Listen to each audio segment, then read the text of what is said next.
गुजरपुरा ज्यादती केस के बायस हुकूमत ने नेशनल एमरजेंसी हेल्पलाइन कायम करने का फैसला कर लिया है। इस हवाले से वज़ीर-ए-आज़म इमरान खान ने पीएम डिलीवरी यूनिट को अहम टास्क सौंप दिया है।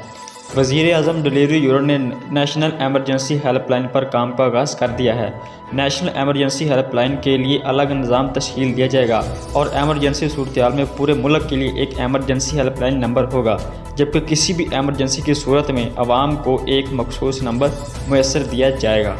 वज़ीर-ए-आज़म इमरान खान ने नेशनल हेल्पलाइन नंबर के क़याम को 2 माह में मुकम्मल करने की हदायत जारी कर दी है। वज़ीर-ए-आज़म ऑफिस की जानिब से बयान में कहा गया है कि तमाम एमरजेंसी हेल्पलाइन नंबर्स को नए निज़ाम से मुंसलिक किया जाएगा और हेल्पलाइन नंबर टोल फ्री होगा। वज़ीर-ए-आज़म ऑफिस का मज़ीद कहना था कि नेशनल हेल्पलाइन नंबर से नाहगानी सूरत में फ़ौरी मदद मुमकिन होगी। नए सिस्टम में जदीद टेक्नोलॉजी का इस्तेमाल किया जाएगा और मुल्क की मोबाइल कंपनियों से मुआवनत हासिल की जाएगी। मज़ीद कहा गया कि निज़ाम मुअस्सर मुस्तहकम बनाने के लिए कानून साज़ी की जाएगी, जबकि कानून साज़ी के लिए सूबों से भी मुशावरत जारी है।